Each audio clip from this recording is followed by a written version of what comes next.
Vocês vão lembrar que lá atrás, quando havia os Twitter Files, o Brasil foi o primeiro país a receber o próprio Twitter Files. O jornalista Michael Schellenberger, junto com 2 jornalistas locais, o Eli Vieira e o David Agape, divulgou então mensagens relativas a pedidos do TSE e do STF, o Tribunal Superior Eleitoral e o Supremo Tribunal Federal, quanto a demandas para rede social, quanto a coisas que pareciam evadir a legalidade. Agora vem coisa nova, também publicada pelo Michael Schellenberger, mas os autores são mesmo David Agape e Eli Vieira, que disseram que tentaram com muitos veículos de mídia tradicional, que acabaram não publicando.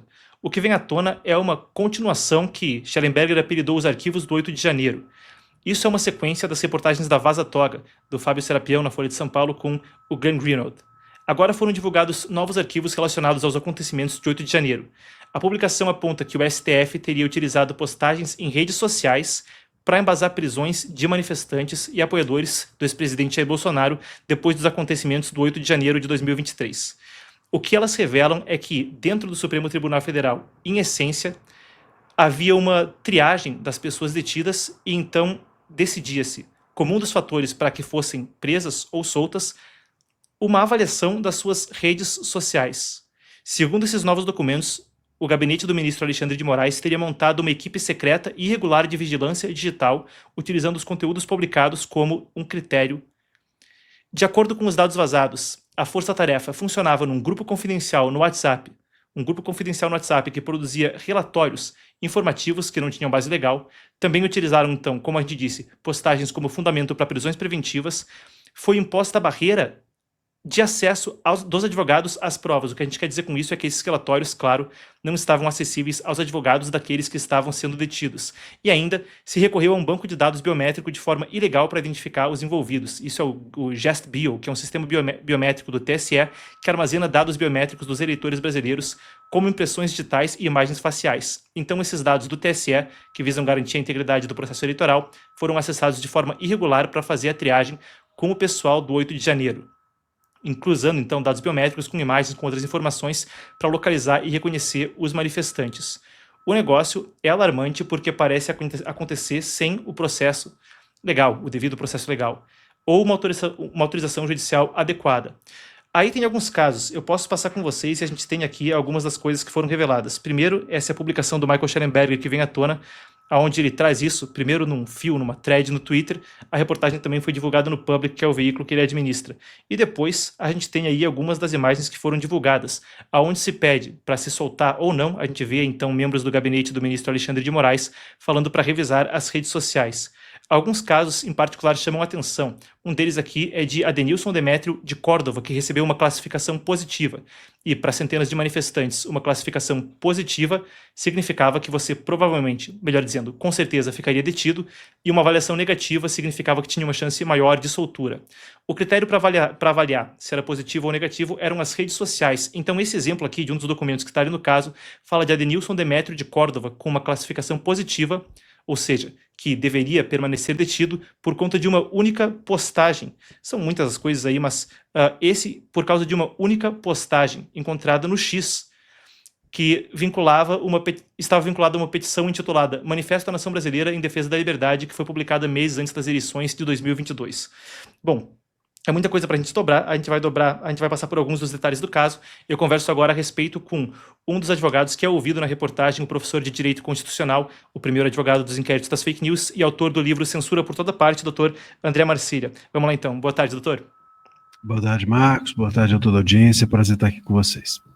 Doutor, isso parece trazer à luz algumas questões que não estavam anteriormente disponíveis. Então, aqui a gente está, ao meu lado eu tenho aqui um dos diálogos entre 2 membros do gabinete de Moraes, um deles o próprio Eduardo Tagliaferro, que agora está frequentemente na imprensa, e fala sobre usar as redes sociais como critério, que o ministro está cogitando soltar um grupo de pessoas, mas ainda vai avaliar as redes sociais, e quando se vê as planilhas, a documentação, é um negócio aí de monitorar as redes para decidir se fica preso ou solto. Qual a sua reação vendo isso? Isso corrobora algumas das suas suposições anteriores a respeito do caso. Como você reagiu vendo isso? Olha, eu inclusive tive acesso, né, ao material justamente para poder opinar juridicamente e digo que o que me causa é repulsa, né, como ser humano e como um advogado, um estudioso do tema, isso me causa um imenso embaraço e constrangimento de pensar que nós temos brotando na Suprema Corte, na nossa mais alta corte, uma ilegalidade desse porte, inclusive com requintes de desumanidade, como um dos assessores chega a dizer, inclusive, que cada réu terá o que merece, 2 pontos à prisão. Quer dizer, como é que essas pessoas eram capazes de julgar ou de avaliar ou de examinar com algum tipo de isenção esses casos? Agora, o mais grave de tudo isso é que parece que havia um núcleo, uma força-tarefa, um núcleo paralelo dentro da nossa mais alta corte que fichava ideologicamente os réus,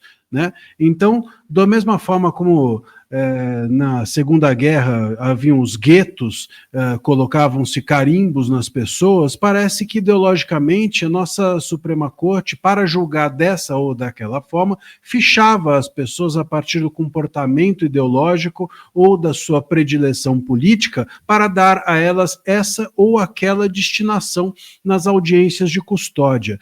Isso é realmente de assustar, porque primeiro que isso não pode ser um critério claro para se examinar, avaliar ou julgar alguém. Segundo, que é totalmente ilegal, inconstitucional e autoritário e censório você criar um núcleo paralelo dentro da Suprema Corte de acusação. Quer dizer, um fichamento que é algo, uma espécie de dossiê para cada pessoa, para que elas possam ser acusadas. Isso não é tarefa de um juiz, isso é tarefa, se muito, do Ministério Público, e ainda assim do Ministério Público ideologicamente cooptado. Então, a gente não apenas tem essa questão ideológica como critério que já é um completo abuso, como tem o judiciário criando uma espécie de núcleo força-tarefa, cooptando também as funções do Ministério Público e agindo não apenas de forma ilegal a partir da sua visão de isenção judicial, como também abarcando as tarefas do poder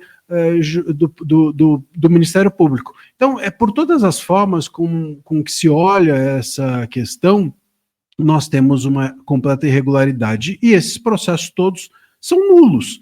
Veja, essas pessoas todas estão sendo julgadas por juízes ou por um juiz que pré-julgou-as antes mesmo delas serem presas. Isso é totalmente abusivo. Queria passar aqui por um outro dos casos, em particular, Ademir Domingos Pinto da Silva, um vendedor ambulante de 54 anos do sul do Brasil, estou citando agora da reportagem. Ele não estava presente em 8 de janeiro, chegou mais tarde naquela noite ao acampamento do QG em Brasília, depois do fim da invasão, apenas para vender bandeiras e camisetas. A polícia impediu ele de sair e ele foi detido. Ele acabou tendo um relatório positivo depois que as suas redes sociais foram avaliadas por um tweet publicado em 2018 criticando o Partido dos Trabalhadores, e os tweets sequer mencionavam o dia 8 de janeiro. Eu estou trazendo isso à tona porque eu queria seguir com o seguinte, ao falar com o senhor, doutor. O Bill Browder, que foi o primeiro proponente da lei Global Magnitsky, falou que ele entendia que o ministro Alexandre de Moraes não se encaixava no critério, que aquilo era um abuso dessa ferramenta jurídica, porque não haveria um abuso sistemático de direitos humanos, não seria uma coisa assim. Na sua avaliação, quando a gente fala de uma força-tarefa lidando com dados dessa forma, avaliando as redes sociais dos envolvidos, isso configuraria um abuso, para usar essa palavra, sistemático, numa estrutura institucional de direitos humanos? Não tenho a menor dúvida. Não saberia, Marcos, como dizer, porque, veja, não só nós estamos diante de um abuso da estrutura do poder, como mencionei, que você tem o judiciário ou um poder, um tribunal abarcando funções acusatórias do Ministério Público, como você também tem um abuso que não é apenas estrutural, mas é também em termos de conteúdo, porque essas pessoas estão sendo pré-julgadas por algo que é lícito, que elas terem uma predileção jurídica, política ou ideológica. E você bem menciona, ao pensar esse caso, que a questão ideológica ou política nem sequer está relacionada ao 8 de janeiro. Quer dizer, não é nem alguma coisa, essa pessoa tem essa ideologia levou a tal ato. Não, é simplesmente essa pessoa tem essa ideologia, então ela é vista como inimigo. Ela passa a ser vista como um leproso, ela passa a ser vista como alguém que não merece os benefícios que a nossa Constituição oferece a todo e qualquer cidadão. Ela passa a ser tratado como um desigual numa nação orientada por uma Constituição que trata a todos ou deve tratar a todos como iguais. Se isso não é uma violação a direitos humanos, eu simplesmente não sei então o que seria, porque a violação a direitos humanos, o princípio de toda violação a direitos humanos é exatamente você passar a tratar alguém ou a determinado grupo de forma diferente porque você acha que aquelas pessoas são prejudiciais, que aquele grupo é prejudicial, ou que você é superior ou pertence a algum tipo de casta superior àquelas pessoas ou grupo. Exatamente disso que se trata aqui. Parece que está claro. E essa entrevista, inclusive, do criador da Magnitsky, fica claro que ele não conhecia o contexto suficientemente, até porque nós estamos conhecendo aos poucos esse contexto todo para dar essa opinião. Por isso que a gente precisa saber bem do que se trata algo antes de falarmos desse algo. E eu até, se você me permite, até ao ser perguntado sobre essa entrevista que ele havia dado, disse o seguinte, por exemplo, o Roberto Requião, um político brasileiro, foi quem criou a lei de direito de resposta aqui no Brasil, foi ele o autor da lei. Se você precisar conceder ou não um direito de resposta a alguém, você vai procurar o Requião ou um juiz ou um advogado. Então me parece que a opinião do criador ou do autor de uma lei não conta muito. A gente precisa entender a opinião daqueles que lidam no dia a dia, na prática do direito com uma lei. Doutor, um dos aspectos que chama a atenção também nessa reportagem é que fala, além desses casos específicos e de uma espécie de triagem da pessoa a partir das redes sociais para determinar o destino dela penalmente, é que houve acesso à questão dos sistemas de biometria do TSE, o sistema GestBio. Então foi também acessada uma base de dados que, em tese, não poderia ser acessada para fazer esse cruzamento de dados, para fazer a triagem dessas pessoas. Isso também pode configurar mais uma irregularidade nesse processo? O quão grave é que se tenha acessado de forma aparentemente irregular essa base de dados para fazer a triagem dessas pessoas também? Sem dúvida, sem dúvida. Se as autoridades estivessem ali acessando dados públicos, isso já seria uma aberração, né?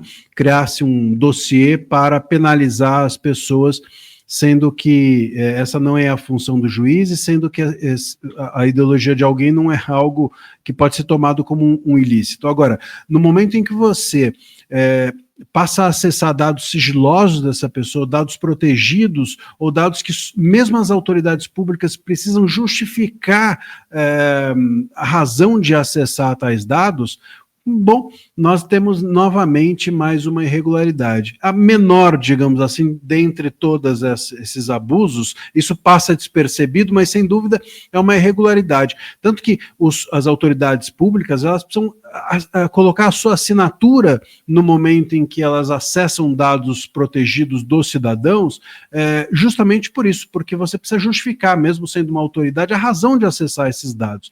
Então, aqui a gente está sem dúvida, diante de mais um abuso, que é esse acesso indiscriminado, sem qualquer razão ou justificativa que possa ser minimamente razoável.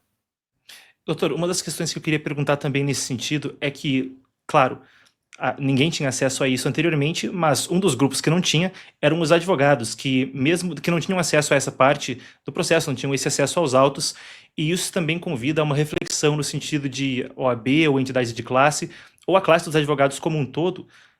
Como pode ser uma resposta em termos disso? Você também já esteve lidando com liberdade de expressão na OAB, então, na perspectiva do senhor, ajuda a gente a navegar o que pode ser feito, o que o senhor opina que deveria ser feito em um caso como esse, com entidades de classe, para responder a uma situação como essa, que parece afetar gravemente a atividade dos juristas no país. Veja, Marcos, nós temos tido a nossa atividade, enquanto advogados, violentada desde 2019. Os processos todos têm como regra serem sigilosos. Nós não estamos apenas diante, inclusive, de processos sigilosos, no sentido, porque, veja, existe o processo sigiloso que é lícito, ou seja, você não entrega o processo para o público em geral, mas as partes e os advogados têm acesso a eles. Não existe processo sigiloso para o advogado, mas nós estamos diante de processos sigilosos para os advogados e para as partes, investigações sigilosas, desde 2019.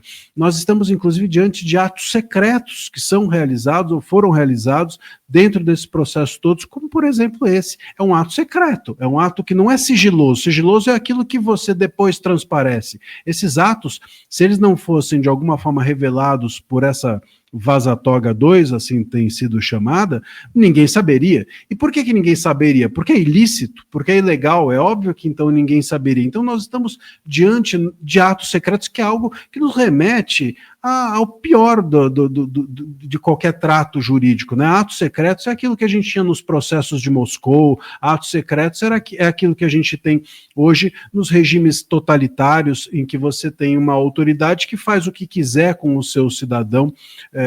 Isso é muito ruim, isso não faz nenhum sentido, e menos ainda sentido a gente ainda ter de ouvir que essas autoridades estavam fazendo isso para salvar a democracia. Quer dizer, então a inversão completa de valores que nós temos vivido nos últimos tempos dentro do Brasil mostra o estado de putrefação, vamos dizer assim, não apenas da democracia, mas dos conceitos jurídicos ou dos instrumentos jurídicos. Por que nós não temos acesso as entidades de classe hoje, por exemplo, a OAB, não estão se manifestando a respeito disso? Porque as entidades de classe muitas vezes estão muito mais atreladas a essa casta de poder do que aos advogados que no baixo clero, vamos dizer assim, exercem o seu ofício contra tudo e contra todos. Doutor, claro que esse é um tema muito sensível politicamente, as pessoas são muito sensíveis. Então vou comentar uma percepção nesse sentido de que, bem, se alguém quer que pessoas eventualmente sejam punidas por um golpe de Estado, ou se alguém quer que eventualmente o ora presidente Lula da Silva também estivesse preso, não houvesse sido solto, são casos onde se fala sobre a questão de o garantismo de ocasião, acho que é o tópico que eu quero tocar, onde se você deseja que eles sejam punidos por crimes que você entende que cometeram, as coisas têm que seguir o devido processo legal ou os processos tornam-se nulos. Então, queria primeiro perguntar se essa percepção minha, seja sujeito a uma predileção política de esquerda, direita, para cima, para baixo, tanto faz, está correta, e também se, ora, esses processos, você disse, são nulos. Você pode se aprofundar, então, juridicamente, na sua avaliação, os processos não têm mais nenhum valor das pessoas que são citadas nessa reportagem. Sem dúvida. Começando pelo final, né, se nós temos veja, no momento inicial em que a pessoa é presa, na audiência de custódia, que é o primeiro momento em que um juiz tem contato com ela é prejulgada pela sua ideologia, ela é fichada de acordo com com a predileção política dela, bom, óbvio que todos os atos decorrentes também passarão a ter essa mesma visão. Se você prende ou não inicialmente uma pessoa porque ela tem essa ou aquela visão política, imagina só o que você vai fazer depois. Então, todos os demais atos passam a ser viciados. Essas prisões, esses processos todos, eles têm um vício de origem e passam, inclusive, a ter o que a gente chama a árvore, né? A gente fala que os frutos de uma árvore envenenada, eles todos estão envenenados, isso no direito penal é uma regra. Então, não tem como pensar que as pessoas podem ter os seus processos legitimados ou limpos, vamos dizer assim, depois de uma ocasião como essa, depois de uma notícia de que elas foram pré-julgadas dessa forma.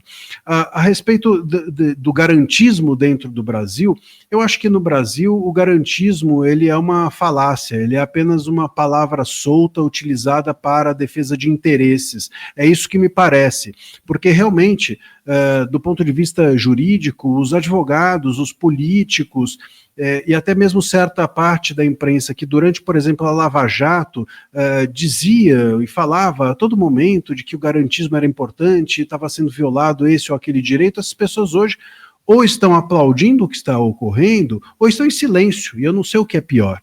Então, isso fica claro a mim, que o garantismo dentro do Brasil, vindo de juízes, ou vindo de alguns jornalistas, ou da classe jurídica, ele é um garantismo daquilo que me favorece, se favorece o meu cliente ou se favorece as pessoas com quem eu concordo, aí eu aplaudo o garantismo, senão não há garantismo. Então não há garantismo. Garantismo e valores você defende independente de quem é o destinatário deles. Aliás, essa eu sempre digo, é a forma mais adequada de você perceber se alguém defende de verdade um valor. A capacidade dela defender o seu inimigo, aquela pessoa que ela desgosta, mesmo defender que ela seja beneficiária daquele valor, como por exemplo nesse caso. Se você olha para alguém com quem você não concorda ou discorda e acha que ela não merece os benefícios da Constituição, você não é um garantista, você é um oportunista. E, doutor, para a gente encerrar, eu acho que a pergunta que todo mundo fica na cabeça também é o e agora? Porque quais são as opções do STF diante dessa reportagem sendo publicada? Para trazer informação para o público, a gente também, o David Agape, que é um dos coautores, estava agora há pouco falando nas redes sociais, ele mencionou que houve contato reiteradamente com os citados na reportagem, então o Supremo Tribunal Federal, o ministro Alexandre de Moraes, etc., e não houve resposta, que eles estavam cientes da reportagem antes dela ser publicada, eles tiveram um período para responder e não responderam. Então, eles estão cientes disso e agora? O que se faz a partir daqui? As opções se tornam mais e mais escassas em termos de dobrar a aposta, me parece. Eu creio, Marcos, que de alguma forma o STF ou as autoridades envolvidas têm se fiado nessa, vamos dizer assim, divulgação seletiva pela própria imprensa, né? De alguma maneira, se o assunto toma um vulto muito grande, eles se preocupam. Se o assunto fica, de alguma forma, reservado a esse ou aquele site, a esse ou aquele veículo, ou esse ou aquele jornalista, eles fingem que não aconteceu e tocam a vida para frente. Foi assim no Twitter Files, foi assim na Vaza Toga 1, foi assim em diversas outras ocasiões, inclusive nesses 6 anos todos a gente percebe um modus operandi que é esse. Né? Sempre sai uma espécie de batalhão em defesa do STF, e se esse batalhão ele aparece mais do que os seus críticos, fica por isso mesmo. E isso é muito ruim, né? Porque eu creio que no Brasil a gente só consegue debater a sério questões como essas, de que isso é um abuso a todos nós. Veja, não é um abuso da direita, um abuso da esquerda, um abuso dos réus do dia 8. Se nós pervertermos o nosso direito, se nós pervertermos as nossas instituições com tanta facilidade, isso amanhã bate na porta de alguém que não gosta dos réus do dia 8, bate na porta da ideologia contrária. Se você pode ser fichado por pertencer a uma ideologia de direita, quando você vai ser julgado, amanhã você pode ser fichado por pertencer a uma ideologia de esquerda. Quer dizer, o Doberman, ele muitas vezes, quando é treinado para morder alguém, ele volta e morde o dono. A gente não tem controle sobre questões como essas, que são abusos tão estruturais. Então, as pessoas deviam estar preocupadas com isso, mas, infelizmente, nós só temos no Brasil um debate que não entra nessa questão da esquerda ou direita, e sim do abuso em si, quando a imprensa internacional trata do tema. A gente percebe que isso ocorre quando veículos de fora acabam abordando e pautando de uma maneira um pouco mais séria, vamos dizer, esses abusos. Senão a gente fica sempre nessa polarização. Ah, não, isso é coisa da direita, ah, não, isso é coisa da esquerda, e não debate em si o abuso, que é algo contra todos nós. Quando o Estado age de forma abusiva, todos nós sofremos, independente da ideologia. Bom, será um prazer ouvir o senhor então, doutor, e falando em imprensa estrangeira, você fica conosco porque a gente vai estar repercutindo também como os protestos do final de semana e a crise entre o Brasil e os Estados Unidos repercutiram nas redes. Fica conosco que está vindo em breve. Sempre um prazer ouvir o senhor. Muito obrigado, doutor. Prazer é todo meu, um abraço a todos.